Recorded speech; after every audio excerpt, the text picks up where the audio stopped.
Welcome to my channel! Learn with Teacher Annie!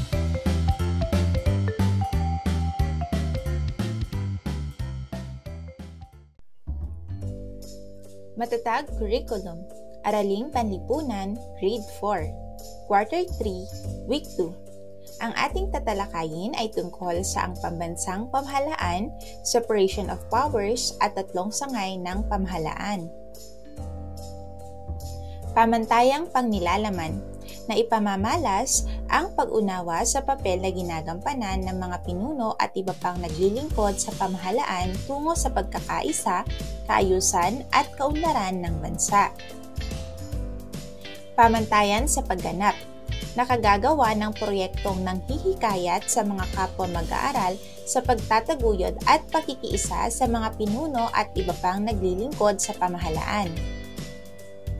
Kasanayang pampagkatuto, nasusuri ang balangkas o istruktura ng pamahalaan ng Pilipinas. Una, natatalakay ang kahulugan ng pamahalaan. Pangalawa, naihahambing ang kapangyarihan ng iba't ibang sangay ng pamahalaan.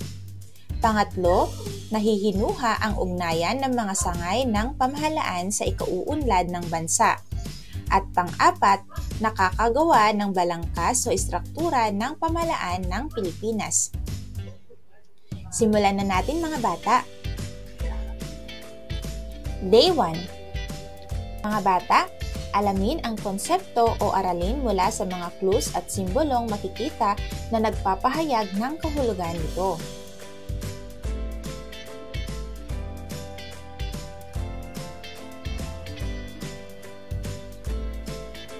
Ngayon naman ay basahin ang mga sitwasyon sa bawat kahon. Isulat sa kwaderno ang inyong paliwanag.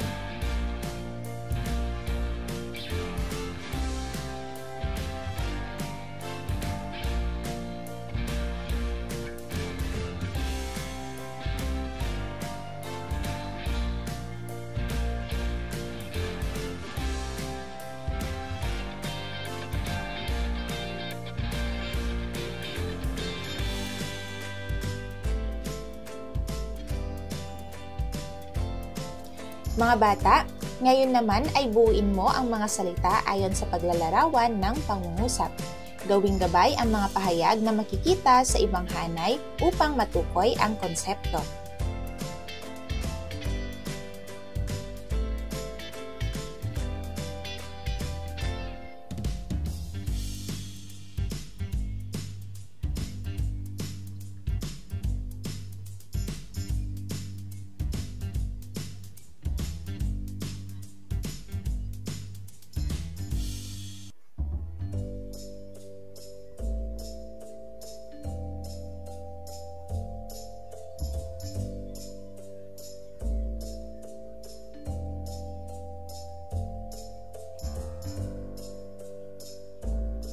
Mahusay mga bata! Ating talakayin ang pambansang pamahalaan. Ano nga ba ang pamahalaan? Ito ay isa sa 4 na elemento ng isang bansa. Ito ay isang ahensya kung saan ang kagustuhan ng mga mamamayan ang naipapahayag at naipatutupad. Ang pangunahing tungkulin ng pamahalaan ay pagsilbihan at pangalagaan ang kapakanan ng kaniyang mga mamamayan. Kailangan ang pamahalaan upang maipatupad ang iba't ibang tungkulin para sa mga mamamayan. Pagpapatupad ng mga paglilingkod at programa para sa kapakanan ng mamamayan. Nariyan rin ang pangangalaga ng mga karapatan ng mga mamamayan, pagtatanggol sa bansa mula sa panganib o pagsalakay. Ngayon mga bata, ano ang kahulugan ng pambansang pamahalaan sa ating bansa at sa kanyang mga mamamayan?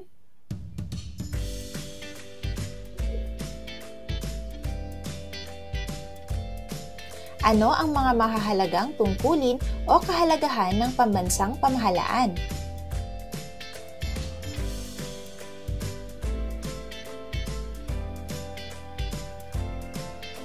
Ano-ano ang mga kapangyarihan ng tatlong sangay ng pamahalaan?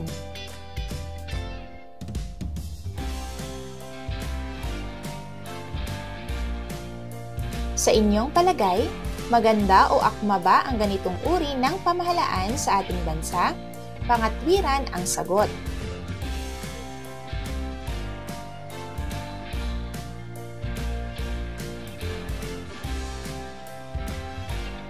Ngayon naman ay sagutan natin ang mga sumusunod. Isulat sa loob ng kahon ang P kung ang pahayag ay tumutukoy sa balangkas ng pamahalaan ng Pilipinas at ang BP kung hindi.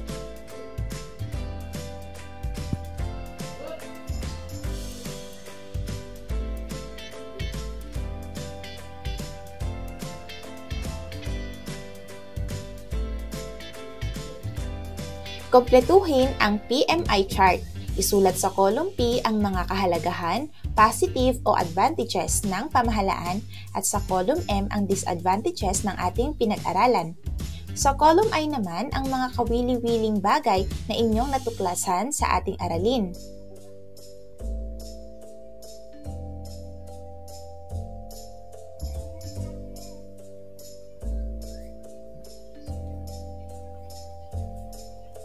Narito pa ang isang karagdagang gawain. Buuin ang Venn diagram, isulat ang pagkakaiba at pagkakapareho ng tatlong sangay ng pambansang pamahalaan.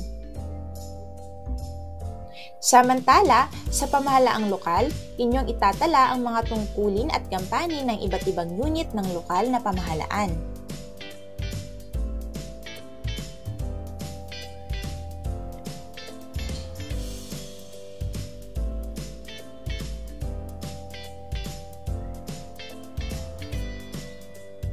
Mahusay mga bata! Day 2. Mula sa nakaraang mga gawain, tatanungin ang mga mag-aaral ng mga iba't ibang pamprosesong tanong. Una, ano ang pamahalaan? Ano ang bumubuo sa pamahalaang pambansa? At pamahalaang lokal?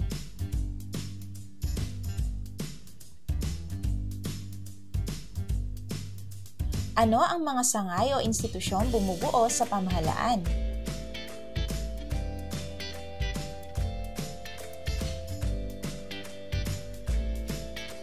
Ano ang gampanin ng mamamayan sa pagbuo at pamamalakad ng pamahalaan?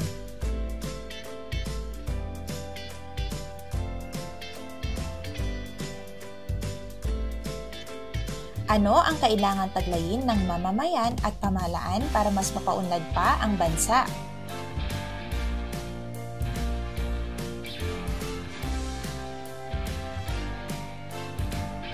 Mahusay mga bata!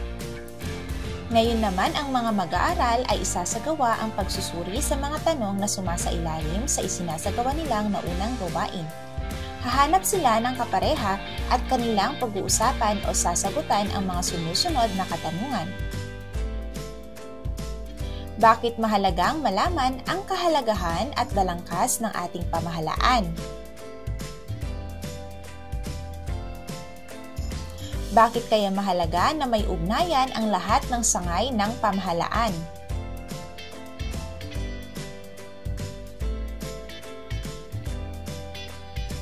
Sa tingin mo, mahalaga bang makialam, makilahok at tumulong ang mga mamamayan sa pamahalaan para sa ikauunlad ng bansa?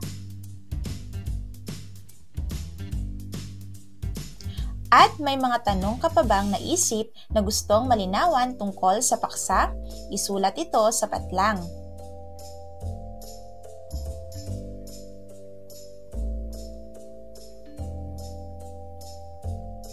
Mahusay mga bata! Ating talakayin ang uri at balangkas ng pamahalaan ng Pilipinas. Ang Pilipinas ay isa sa mga bansa sa buong mundo na kinikilala ang konsepto ng demokrasya bilang ito'y uri ng kanilang pamahalaan. Ang pamahalaang ito ay pinamumunuan ng mga leader na inihalal ng mga mamamayang may sapat na gulang na nagluklok sa kanila. Bukod dito, may karapatan din ang mga mamamayan na makialam o pumuna sa paraan ng pagpapatakbo ng pinuno ng pamahalaan. Sa pamahalaang demokratiko, ang mga tao rin ang pumipili ng mga pinunong gagawa ng batas at magpapatupad nito. Bukod dito, ang mga mamamayan ay pantay-pantay sa harap ng batas, kung saan binibigyan ng pagkakataon at pribilehiyo ang bawat isa. Gayon din sa pamahalaang demokratiko, ang pagbibigay ng parusa sa mga taong nagkasala ay dapat na naaayon sa batas. Nararapat na dumaan sa isang legal na proseso ang paglilitis ng isang taong nagkasala bago siya mabigyan ng karampatang parusa. Sa pamahalaang demokratiko, hindi kailangang gumamit ng dahas upang magkaroon ng pagbabago. Ang mga pagbabago ay maaaring makamit sa pamamagitan ng isang mapayapang halalan o sa pamamagitan ng pagpapanukala ng batas o pagsususog sa saligang batas. Ano nga ba ang pambansang pamahalaan? Sa ilalim ng konstitusyon ng 1987, ang tatlong sangay ng pambansang pamahalaan ay sangay ng tagapagpaganap, binubuo ng Pangulo, Pangalawang Pangulo, at Gabinete. Sangay na tagapagbatas, kung saan ay binubuo ng mga senador at mga kinatawan. At sangay ng tagahukom, kung saan ay ito naman ay binubuo ng punong hukom at mga kagawad na hukom.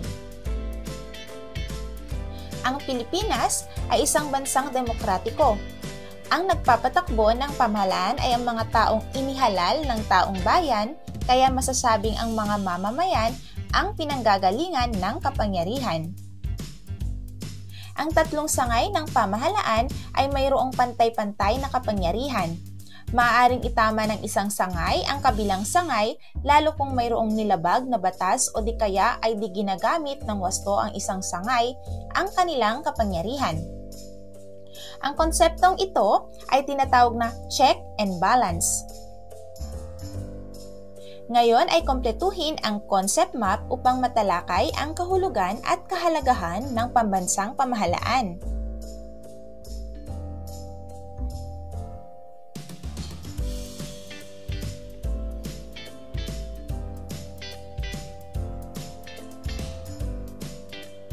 Mahusay mga bata! Ang sumusunod na katanungan ay maaaring gawing gabay ng guro sa pagtatalakay ng aralin. Sa hawak ng kapangyarihang Pangulo ngayon, sa inyong palagay, nagagampanan ba ng maayos ng kasalukuyang Pangulo ang kanyang tungkulin? Patunayan.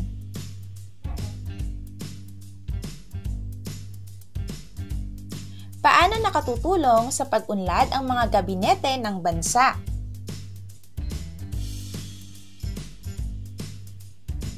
Paano nakatutulong ang sangay tagapagbatas sa pag-unlad ng bansa?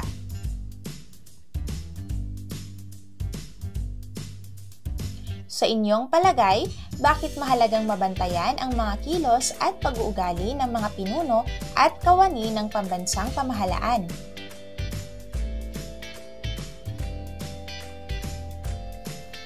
Masasabi mo bang ang Pilipinas ay napapatakbong mabuti ng kasalukuyang administrasyon? Ipaliwanag ito. Ang mga mag-aaral ay kanilang sasagutin ang exit ticket form bilang tanda ng pagtatapos ng kanilang pag-aaral ng aralin.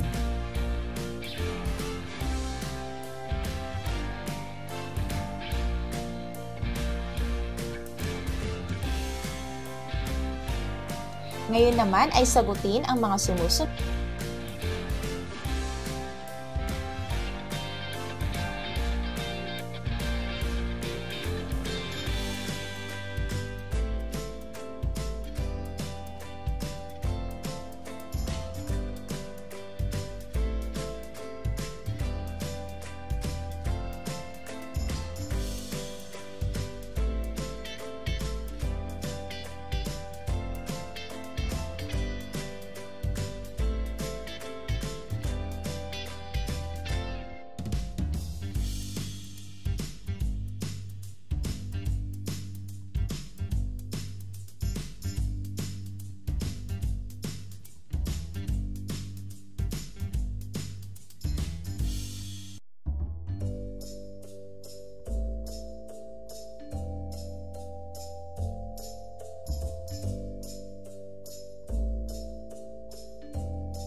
Day 3.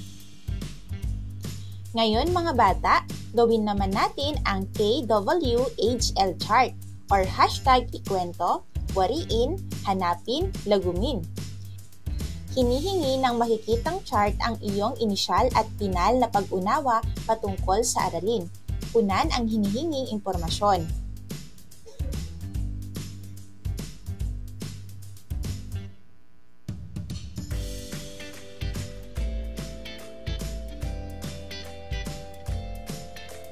Mahusay mga bata! Ngayon naman ay sagutan natin ang mga sumusunod. Bakit kinakailangan natin ng isang pamahalaan?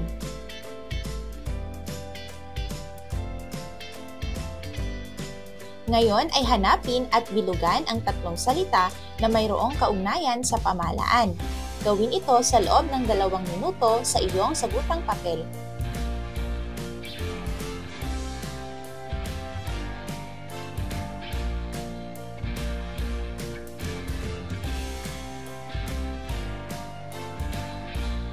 Mga bata, nahanap mo ba? Ilang salita ang iyong nakita? Ano-ano ang salitang iyon? Ating talakayin ang sangay tagapagpaganap o ehekutibo. Ayon sa Artikulo 5, Section 1 ng Konstitusyon ng 1987, ang kapangyarihan at tungkulin ng tagapagpaganap ay nakaatang sa Pangulo ng Pilipinas. Pinipili siya sa pamamagitan ng tuwirang paghalal ng mga mamamayan. 6 na taon ang kanyang panunungkulan at hindi na maaaring mahalal pa sa pangalawang pagkakataon. Ano nga ba ang kwalifikasyon upang mahalal na Pangulo o pangalawang Pangulo? Dapat ay isang likas na mamamayan ng Pilipinas, isang rehistradong botante, nakababasa at nakasusulat, 40 taong gulang pataas sa araw ng halalan, naninirahan sa Pilipinas sa 10 taon bago ang halalan. Narito ang simbolo o sagisag ng Pangulo ng Pilipinas. Ano nga ba ang kapangyarihan at tungkulin ng Pangulo? Ito ay humirang ng mga pinuno ng mga kagawaran. Ang iba pang hinihirang ng Pangulo ay ang mga embahador at konsul sa ibang bansa, mataas na opisyal ng sandatahang lakas, miyembro ng Korte Suprema, mga pinuno ng mga kagawaran at sandigang bayan. Ang mga hinirang ay dapat pagtibayin ng Commission on Appointments or CA. Ipinatupad ang mga batas ng bansa. Gumanap bilang Commander-in-Chief ng sandatahang lakas. Magpanukala ng batas sa Kongreso, magsumite ng panukalang budget ng kila at gastos ng pamahalaan sa Kongreso, makipagkasundo sa mga international financing institution sa pag-utang para sa kapakanan ng bansa na aprobado ng Central Monetary Authority. Kabilang din ang iharap sa Kongreso sa pagbubukas ng unang regular na sesyon, ang ulat nito sa bansa at ang kanyang programa para sa pamahalaan. Tungkulin din ng Pangulo ang katawanin ang bansa sa mga internasyonal na pagpupulong at gampanan ang lahat ng tungkuling inaatang sa kanya ayon sa batas. Ngayon naman ay ating talakayin ang kapangyarihan at tungkulin ng pangalawang Pangulo. Kabilang riyan ang gampanan ang mga tungkuling inatang sa kanya ng Pangulo, maging miyembro ng gabinete o kagawaran na itinakda ng Pangulo sa kanya, makipagtulungan sa Pangulo sa iba't ibang programa ng pamahalaan, gampanan ang lahat ng tungkulin na inaatang sa kanya ayon sa batas. Ngayon, ano naman ang gabinete? Ang Pangulo ay tinutulungan ng mga tanggapan at kagawaran sa pagpapatupad ng mga batas. Ang mga kagawarang ito ay pinamumunuan ng mga kalihim na hinirang ng Pangulo at sinang-ayunan ng Commission on Appointments. Narito ang ilan sa mga kagawaran ng pamahalaan na nasa ilalim ng pamamahala ng Pangulo. Kagawaran ng Agrikultura. Tungkulin ng kagawarang ito na itaguyod ang pag-unlad na pang-agrikultura ng bansa. Tungkulin nitong magbigay ng paglilingkod sa mga tagalikha ng pagkain. Kagawaran ng edukasyon. Tungkulin ng kagawarang ito na magplano at magpatupad ng mga patakaran, programa at proyekto ukol sa mataas na kalidad ng edukasyon. Kagawaran ng ugnayang panlabas. Tungkulin nito ang pagsasaayos ng ugnayang panlabas ng ating bansa at pamahalaan ang mga embahada at tanggapang konsular na nasa ibang bansa. Kagawaran ng pananalapi. Tungkulin ng kagawarang ito na magsagawa ng mga plano ukol sa pagkukuhanan ng pondo ng pamahalaan, pagpapatupad ng mga patakaran sa pananalapi at pagbubuwis at pagsasaayos ng mga utang panlabas at panloob ng pamahalaan. Narito naman ang kagawaran ng kalusugan. Tungkulin ng kagawarang ito na pangalagaan ang kalusugan ng mamamayan. Tungkulin din ito ang magbigay ng kaalamang pangkalusugan at magpatupad ng mga batas na may kinalaman sa kalusugan. Kagawaran ng katarungan. Tungkulin nito na magbigay sa pamahalaan ng payong legal. Ito ay nagbibigay ng legal na opinyon sa mga matataas na opisyal ng pamahalaan. Kagawaran ng paggawa at empleyo. Tungkulin nito na bigyan ng proteksyon ang mga manggagawa at iayos ang ugnayang employer at employee. Sa kanila, idinudulog ang mga kaso sa pagitan ng mga manggagawa at mga kumpanya o pabrika. Kagawaran ng tanggulang pambansa. Tungkulin ng kagawarang ito na pangalagaan ang mga mamamayan ng bansa laban sa mga panloob at panlabas na panganib. Pinananatili nito ang kapayapaan at kaayusan ng bansa. Kagawaran ng budget at pangangasiwa. Tungkulin ng kagawarang ito na tulungan ang Pangulo sa paghahanda ng budget ng pamahalaan, pagsasaayos ng isang sistema tungo sa epektibong pagpapatakbo ng pamahalaan, at pangangasiwa sa pagpapasweldo at pagposisyon ng mga naglilingkod sa pamahalaan. Ngayon ay ating talakayin naman ang sangay tagapagbatas o lehislatibo. Ang Kongreso ng Pilipinas o lehislatibo ay ang sangay tagapagbatas ng pamahalaan. Ayon sa 1987 Constitution, ang kapangyarihang lehislatibo o tagapagbatas ay ibinibigay sa Kongreso ng Pilipinas, na siyang kinabibilangan ng Senado at ng kapulungan ng mga kinatawan o House of Representatives. Ang mga kasapi ng Senado at kapulungan ng kinatawan ay tuwirang inihalal ng mga tao. Narito ang mga kwalifikasyon ng senador.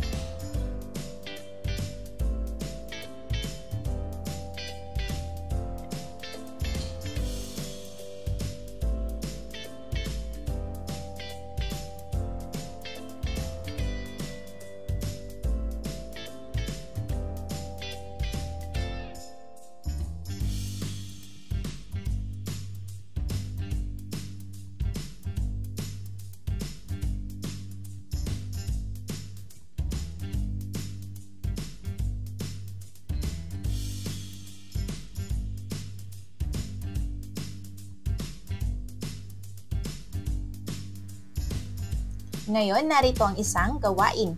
Isulat ang salitang tama kung wasto ang kaisipan sa bawat bilang at mali naman kung hindi. Isulat ang mga sagot sa kwaderno.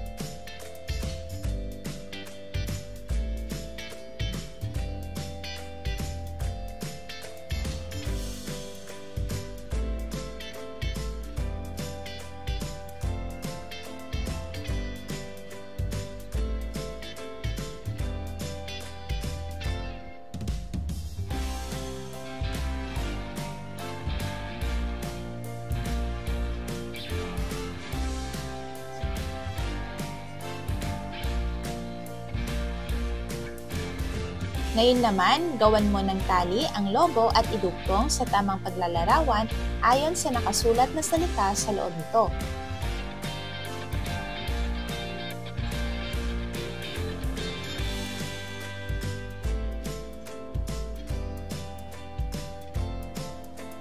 Basahin ang mga pangungusap sa bawat bilang.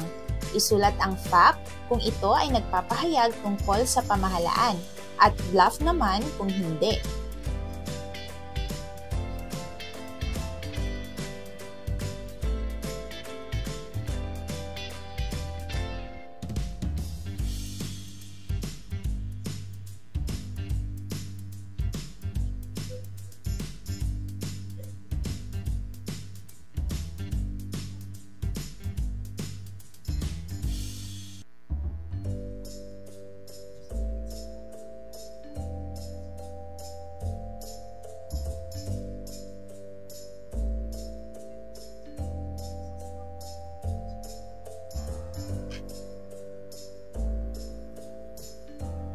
Day 4.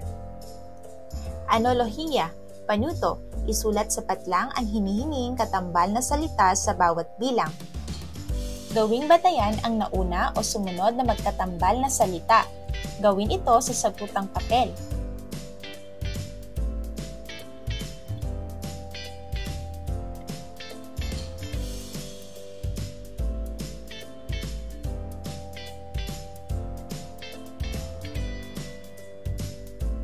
Ngayon naman ay basahin at isulat ang TV kung ang pahayag ay nagsasabi ng saklaw ng kapangyarihan ng sangay ng tagapagbatas, TG kung tagapagpaganap, at PH naman kung tagapaghukom.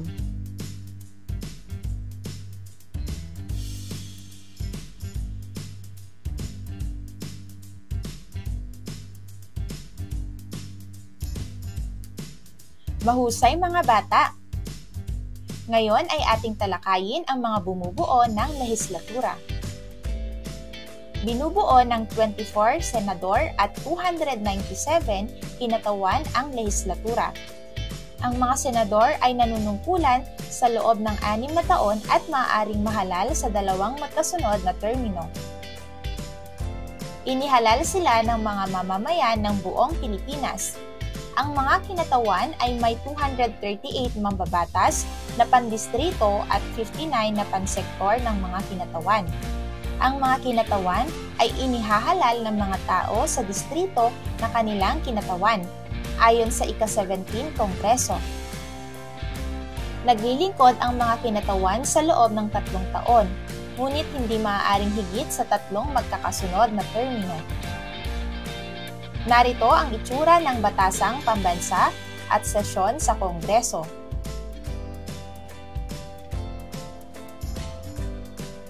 Narito naman ang mga tungkulin at kapangyarihan ng lehislatura. Una ay ang gumawa ng batas. Pagtibayin ang pakikipagkasunduan at trabaho ng ibang bansa. Aprubahan ang taunang budget ng pamahalaan. Mapabuti at magtakda ng buwis.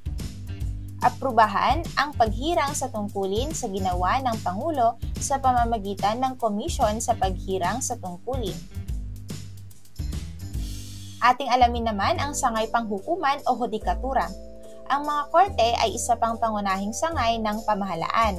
Ang mga ito ay tinatag upang pangalagaan ang karapatan ng mga mamamayan laban sa paglabag dito ng iba pang tao o pamahalaan. Ang kapangyarihang panghukuman ay nakasalalay sa kataas-taasang hukuman at sa mga mababang hukuman. 3 ang pangunahing tungkulin ng sangay na ito. Una ay pakinggan at suriin ang mga kaso. Pangalawa, isaad ang kahulugan ng batas. At pangatlo, ilipat ang batas sa mga kaso. Narito naman ang kwalifikasyon ng punong mahistrado at kasamang mahistrado. Isang katutubong ipinanganak na mamamayan o natural-born citizen ng Pilipinas. 40 taong gulang pataas. 15 taong nanunungkulan bilang hukom sa mababang hukuman o nagsasanay ng abogasya sa Pilipinas. Bilang pagsunod sa mga probisyon ng 1987 Constitution, ang Korte Suprema ay binubuo ng isang punong mahistrado at 14 na katuwang na mahistrado, pawang magsisilbi hanggang sa edad na 70. Ang punong mahistrado at mga katuwang na mahistrado ay hinihirang ng Pangulo ng Pilipinas. Pinipili mula sa sinalang listahan na isinumite sa kanya ng Judicial and Bar Council. Kailangan mapunan ng Pangulo ang posisyon sa loob ng 90 araw mula sa pagkakabakante nito. Narito naman ang mga likas na kapangyarihan ng Korte, tulad ng ipatawag at paharapin ang mga testigo, hingan ng panunumpa sa katotohanan ang mga testigo, panatilihin at ipatupad ang kaayusan sa hapag nito, ipasunod ang mga pasya at kautusan nito. Ang pinakamataas na hukuman ay ang Korte Suprema. Ang mababang hukuman ay ang mga sumusunod, tulad ng Court of Appeals. Dito muling nililitis ang mga kasong napagpasyahan na ng mas mababang hukuman. Regional Trial Court, Metropolitan Trial Court, at Municipal Trial Court. Dito nililitis ang mga kaso kung saan naghahanap ang nasasaktal ng mga testigo upang maghanap ng ebidensya. Itala sa bawat kahon ang kapangyarihang taglay ng bawat sangay ng pamahalaan. Kasunod nito, isulat kung sino ang kasalukuyang pinuno ng bawat sangay ng pamahalaan.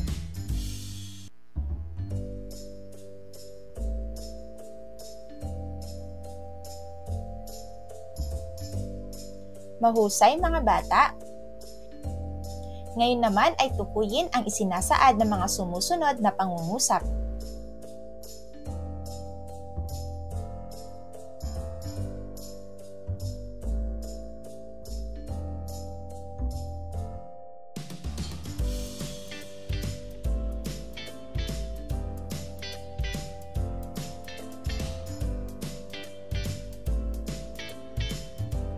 Mga bata, magtalakayan kasama ang mga kapwa mag-aaral sa mga nagaganap na suliranin sa buong bansa sa Representasyon Editorial Cartoon.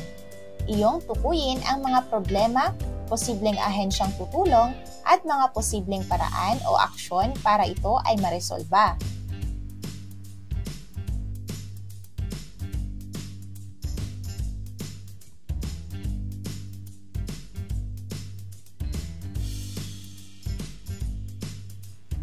Ngayon, bakit mahalaga ang ugnayan at pagkakapantay-pantay ng tatlong sangay ng pamahalaang pambansa at mga pamahalaang lokal?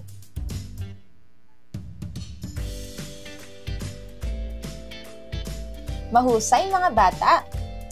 Thank you for listening. End of week 2. Thank you for watching! Also, don't forget to like, share, subscribe, and click the notification bell for you to be updated on our latest videos. See you on our next lesson. Goodbye!